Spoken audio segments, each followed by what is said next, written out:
Hostnya silahkan Mas Agung diberikan pada Mas Yayan. Sudah, Prof.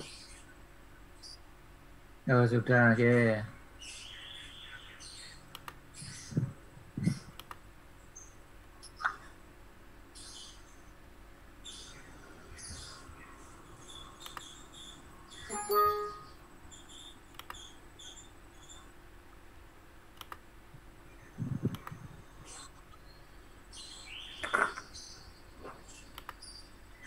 Dibesarkan sedikit Bentar, Prof. tulisannya nggak nampak.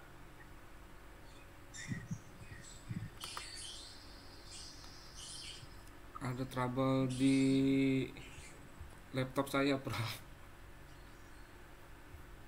Oh ya, ditunggu aja. Silahkan di.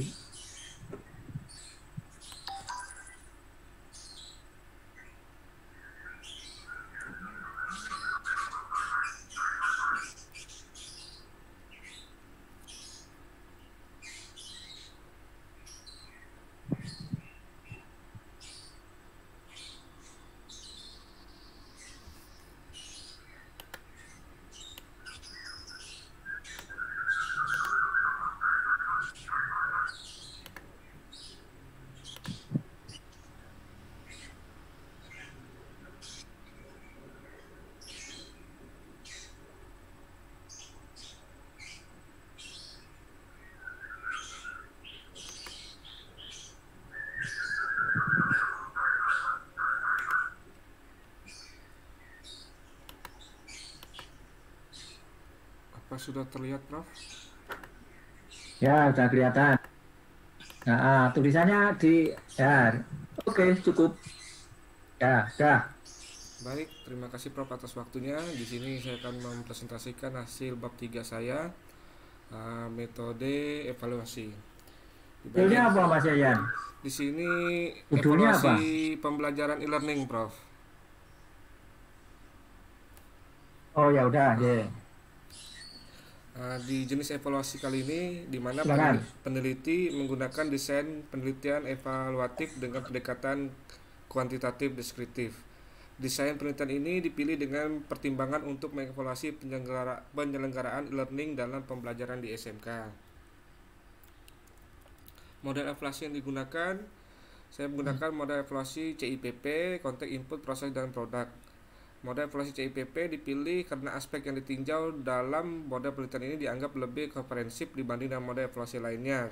Terdapat 4 aspek evaluasi dalam CIPP, yaitu konteks, di mana dalam konteks ada kebijakan kurikulum program pembelajaran e-learning, dukungan sekolah terhadap pembelajaran e-learning, dukungan orang tua siswa. Selanjutnya pada input, di mana konsistensi pada saat pembelajaran e-learning, kelengkapan sarana pendukung, peraturan sekolah pendukung program e-learning. Pada proses, terdapat pelaksanaan program pembelajaran, pendidik sebagai staf yang terlibat dalam program pembelajaran, pemanfaatan e-learning bagi siswa, pemanfaatan sarana dan prasarana. Di dalam produk, yaitu keberhasilan kompetensi program pembelajaran itu sendiri. Penelitian ini difokuskan pada evaluasi penyelenggaraan e-learning dalam pembelajaran di SMK yang ditinjau dari aspek konteks input, proses, dan produk. Tempat dan waktu evaluasi, di sini saya mengambil sampel 4 sekolah di DIY yang terdiri dari 2 SMK negeri dan 2 SMK swasta. Untuk sekolahnya untuk sementara ini Prof baru 3 yang dapat saya suratin, yaitu di SMK Ya, Sayegan, Depok, dan SMK 2 Yogyakarta. Selanjutnya ya, ya. rencananya ada satu lagi SMK Muhammadiyah, SMK swasta Muhammadiyah Sayegan. Waktu penelitian ini akan dilaksanakan pada bulan Juni sampai dengan bulan September di tahun 2021. Populasi dan sampel evaluasi. Populasi adalah wilayah generalisasi yang terdiri atas objek atau subjek yang memiliki kualitas dan karakteristik tertentu yang ditetapkan atau diterapkan oleh peneliti untuk dipelajari dan kemudian ditarik kesimpulannya. Ini menurut Sugiono di tahun 2015.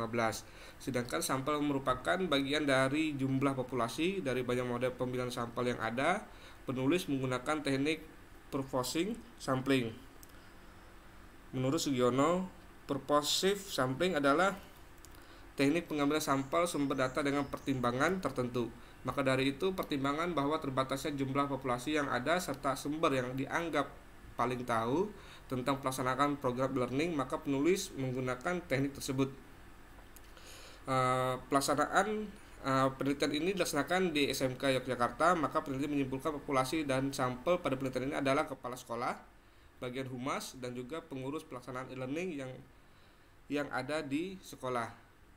Semua subjek dalam penelitian ini dianggap mengetahui tentang program pelaksanaan e-learning. Jumlah sampelnya ada 64. Dalam penelitian ini 36 orang terdiri dari 4 orang kepala sekolah, 4 orang bagian humas, 4 orang pengurus e-learning, dan 24 orang siswa. Teknik pengumpulan data dan instrumen yang digunakan. Teknik pengumpulan data, di sini saya kutip dari Creswell di tahun 2016, di mana metode pengumpulan data merupakan bagian penting dari sebuah penelitian. Karena metode ini merupakan langkah atau cara dipakai untuk peneliti dalam mengumpulkan data. Langkah-langkah dalam pengumpulan data meliputi usaha membatasi penelitian, mengumpulkan informasi melalui observasi, wawancara, baik yang terstruktur maupun tidak, dokumentasi, materi-materi visual, serta usaha merancang protokol untuk merekam atau mencatat informasi. Teknik pengumpulan data merupakan langkah yang paling strategis dalam penelitian karena tujuan utama dari penelitian adalah mendapatkan data, menurut Sugiono di tahun 2008. Data yang digunakan dalam penelitian ini yaitu berupa data kualitatif dan data kuantitatif. Data kuantitatif dalam penelitian ini diperoleh dari hasil penyebaran angket pada pengurus pelaksanaan e-learning dan siswa. Metode pengumpulan data dalam penelitian ini menggunakan kualitatif, ada dua pokok yaitu pengamatan dan wawancara. Pengamatan atau observasi yaitu memperhatikan objek secara akurat, mencatat fenomena yang muncul, mempertimbangkan hubungan antara aspek dalam fenomena tersebut. Sedangkan wawancara merupakan percakapan atau tanya jawab. Dokumentasi merupakan pelengkap dalam pengumpulan data, maka dari itu pengumpulan data dalam penelitian ini adalah observasi, wawancara, dan dokumentasi. Untuk observasi itu sendiri, saya mengutip dari Ali Maksum, Farida, di mana observasi langsung adalah satu-satunya cara untuk mengevaluasi beberapa aspek belajar dan perkembangan yang memerlukan info tambahan dari evaluasi lainnya. Lalu menurut Daryanto di tahun 2014, pengamatan atau observasi adalah suatu teknik yang dilakukan dengan cara mengadakan pengamatan secara teliti serta pengamatan secara sistematis.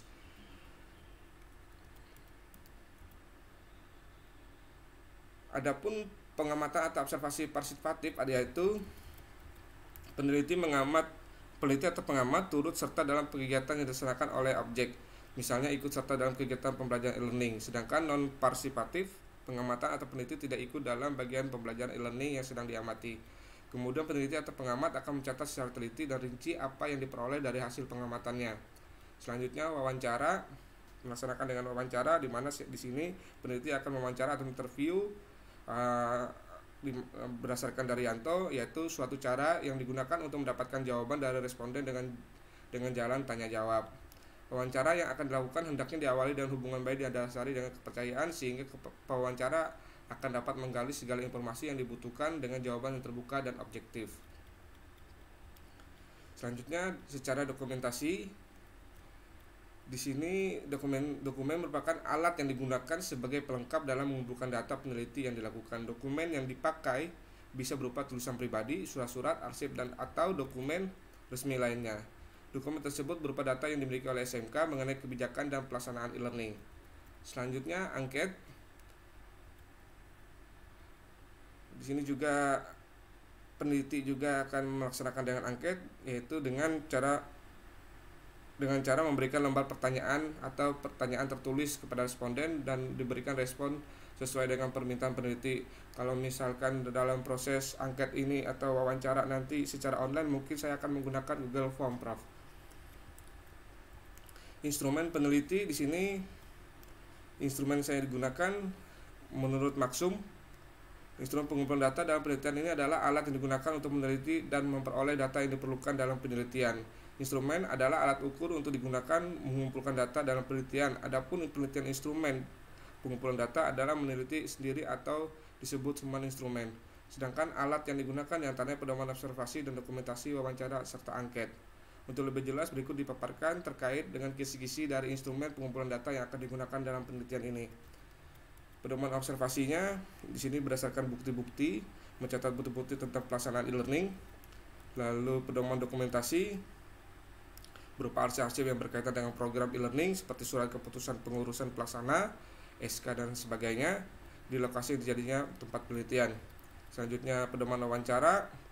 Peneliti akan langsung wawancara informan atau narasumber. Peneliti melakukan rekaman dengan menggunakan alat perekam, yang kemudian hasil rekaman akan peneliti tuangkan dalam tulisan. Jika misalkan masih dalam posisi pandemi, maka akan saya gunakan dengan teknik via by telepon, WA juga Prof, atau menggunakan meminta membuatkan WAG juga Prof untuk para narasumber. Selanjutnya pedoman angket. Angket dan penelitian ini berisi pernyataan-pernyataan yang berhubungan dengan program pelaksanaan e-learning. Selanjutnya validitas dan rehabilitas instrumen. Dari validitasnya, instrumen disusun berdasarkan kisi-kisi instrumen yang telah disusun, dikonsultasikan dengan dosen pembimbing dan para ahli di bidangnya untuk mendapatkan penilaian apakah instrumen yang digunakan valid atau tidak. Saran rekomendasi yang diberikan dosen pembimbing atau para ahli digunakan secara acuan perbaikan instrumen sampai instrumen tersebut valid. Selanjutnya saya kutipan dari Pak Sugiono juga di tahun 2014 tentang instrumen, di mana menjelaskan bahwa instrumen yang valid berarti alat ukur yang digunakan untuk mendapatkan data itu valid. Valid berarti instrumen tersebut dapat digunakan untuk mengukur apa yang sedang diukur.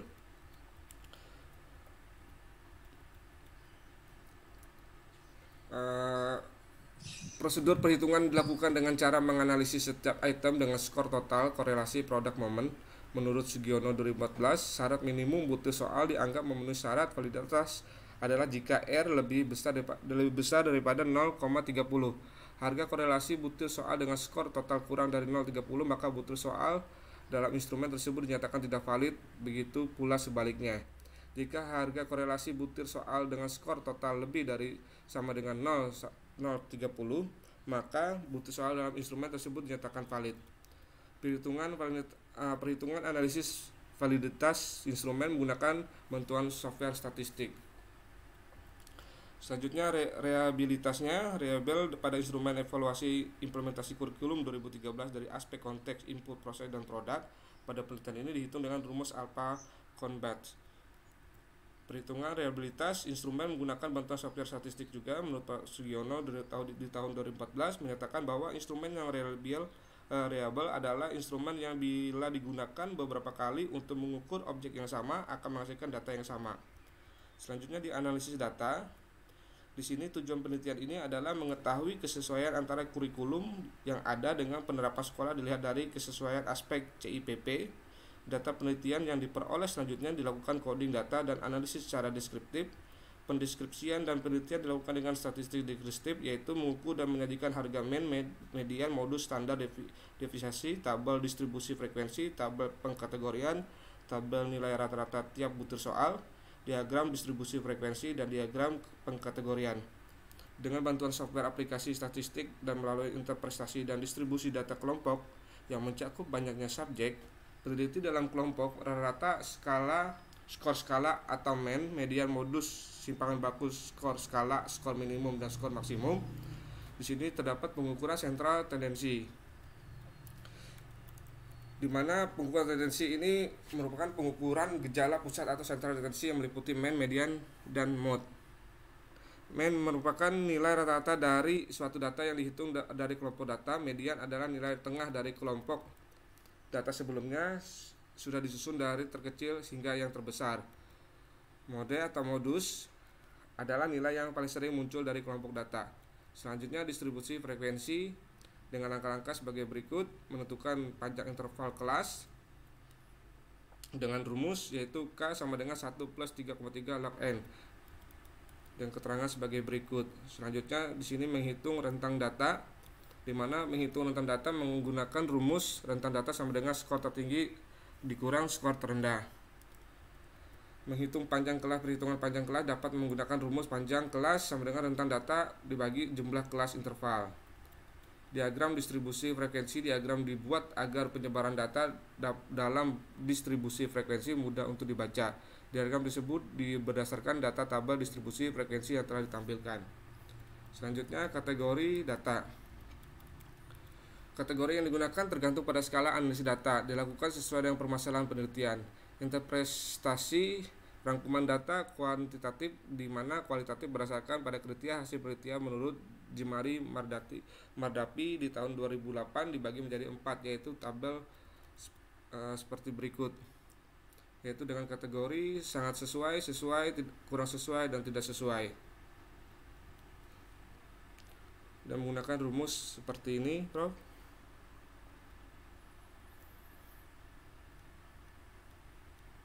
Jadi kriteria atau kategori evaluasi yang digunakan dalam penelitian ini ditetapkan sebelum kegiatan evaluasi. Setiap komponen program dianggap sesuai jika memenuhi syarat dan mencakup kawasan indikator-indikatornya.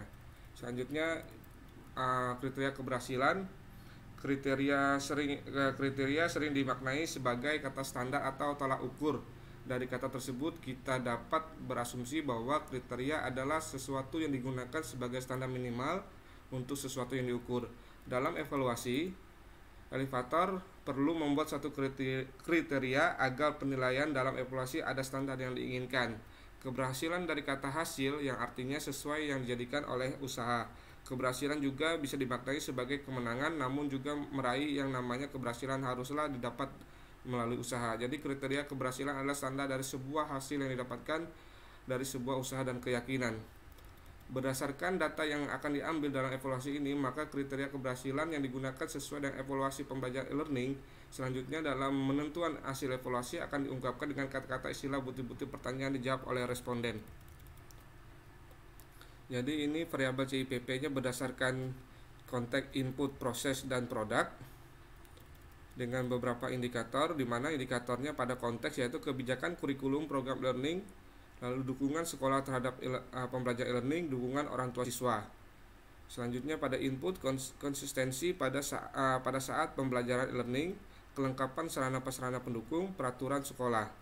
Selanjutnya pada proses, pelaksanaan program pembelajaran, pendidik sebagai staf yang terlibat dalam program pembelajaran, pemanfaatan e-learning bagi siswa, pemanfaatan sarana dan prasarana. Selanjutnya produk adalah keberhasilan pada kompetensi program pembelajaran. Mungkin ini saja yang dapat saya sampaikan, Prof. Boleh ada masukannya, kritik dan saran, Prof. Terima kasih. Ya, baik. Kritik saya masih banyak berteori tentang metodologi, ya. Nggak usah ditulis kayak gitulah, ketentuan sudah pada ngerti. Misalnya saja, itu masalah reliabilitas, ya, ditunjuk aja reliabilitas yang akan dicari itu angket atau instrumen apa saja sebutkan, ya, kemudian ketentuannya mengacu pada atau menghitungnya mengacu pada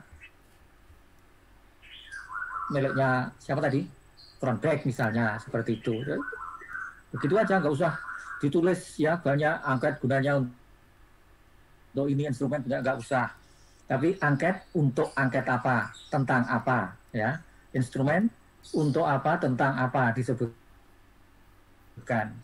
Lalu nanti seperti validitas dan reliabilitas itu ditunjukkan aja, ngitung validitasnya pakai apa, metode siapa gitu, Prof. Ngitung reliabilitasnya apa, gitu aja, pakai apa ketentuannya ini. Jadi nggak usah nggak usah berteori di bab 3 itu. Bab 3 yang penting menunjukkan alatmu yang akan dipakai di lapangan itu seperti ini.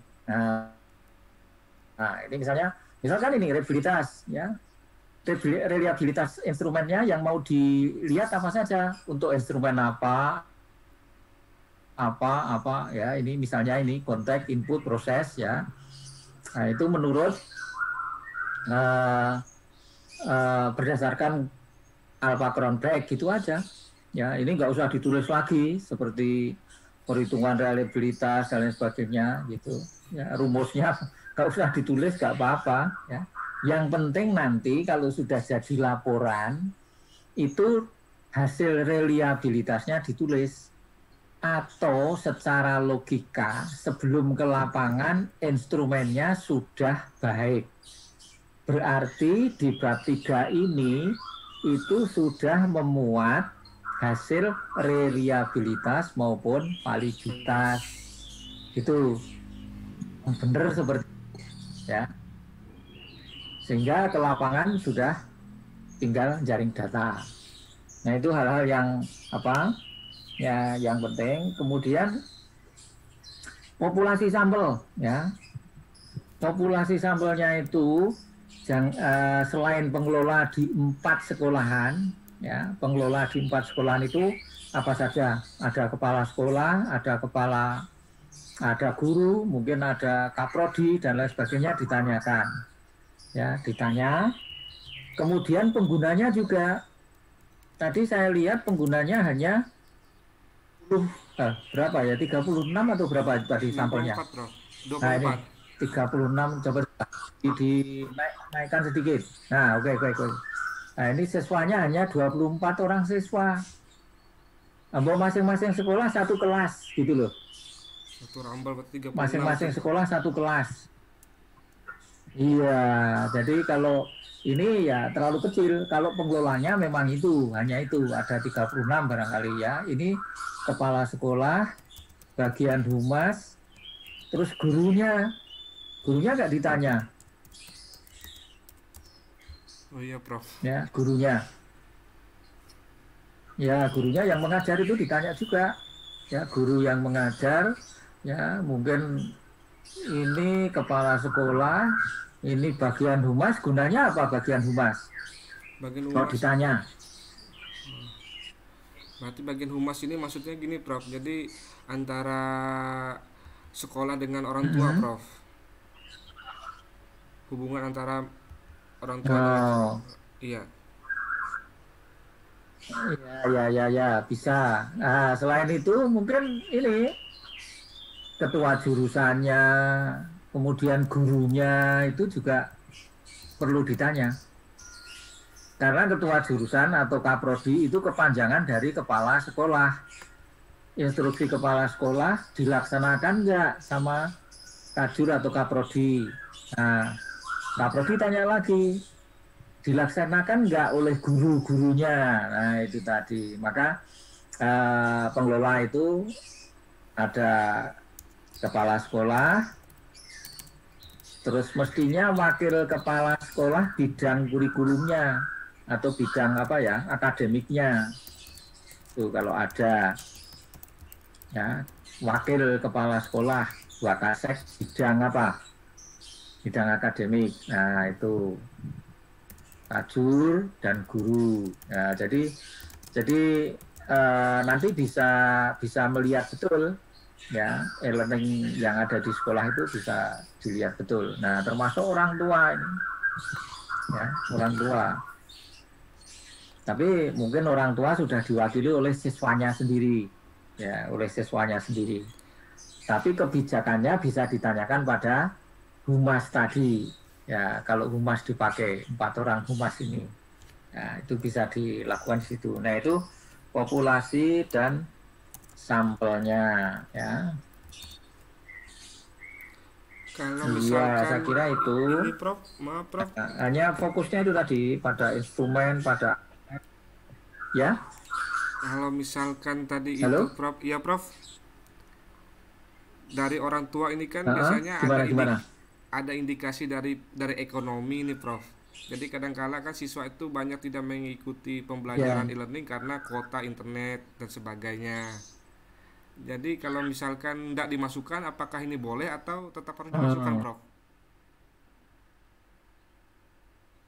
Kan bisa ditanya pada siswa. Takutnya siswa ini kan kadang Pada tidak. biasanya siswa mampu tapi ditanyakan kenapa tidak masuk karena kuota alasan ekonomi keluarga, sedangkan pada kenyataannya mampu gitu, Prof.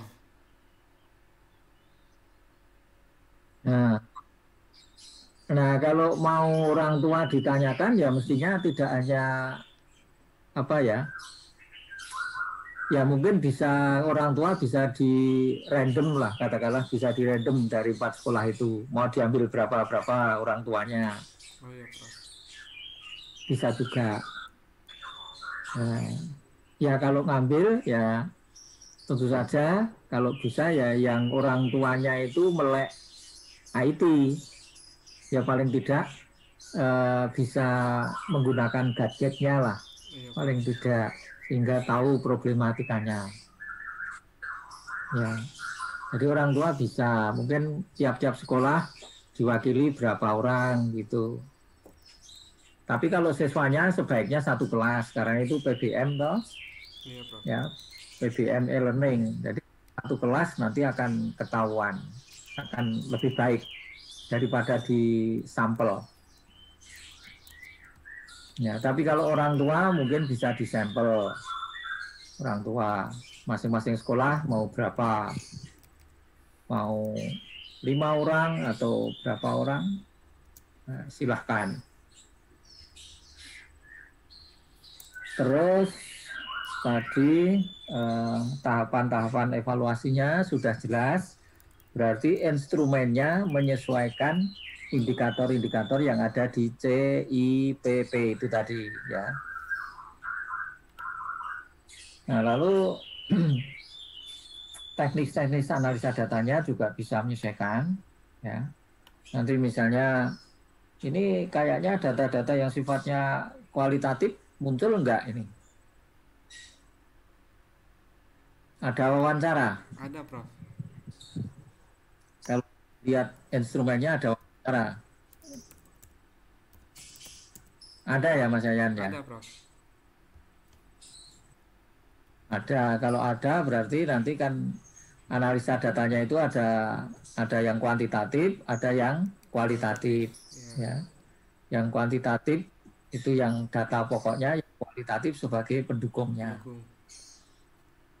Jadi bisa juga ya. Makanya nanti ini di masing-masing indikator ini instrumennya apa?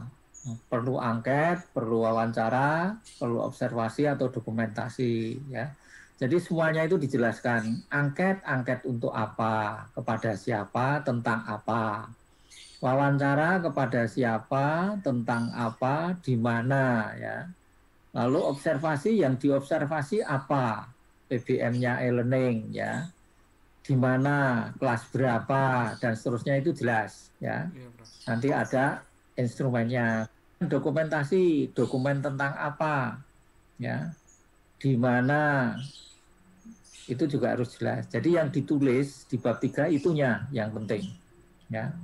Substansi, angket, instrumen, wawancara, observasi, dokumentasi. Tapi substansinya yang akan ditanyakan itu apa?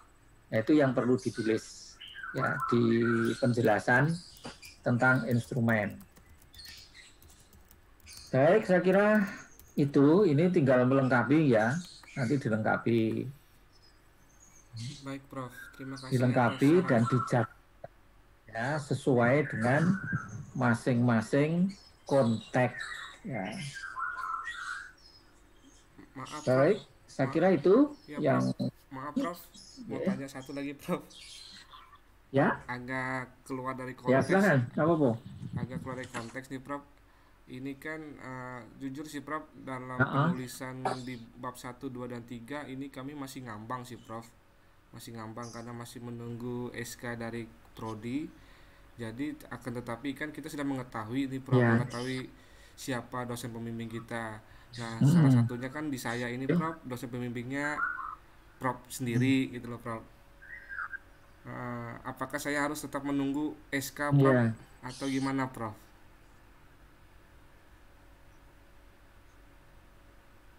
Ya, sebaiknya gitu. Iya, Prof.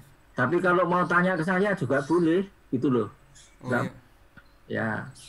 Baiklah gitu, Prof. Terima kasih banyak, nanti Prof. Fokus. Ya. Baik, kalau sudah ada, ya, ini sudah pukul berapa ini? 10, Prof. 9.58. Ya, kita jam 10, Prof. 10-an ya, Mas Wahyudi.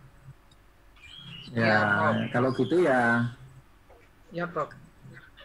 Kita berhentikan aja di sini, tapi sebelum kita tutup,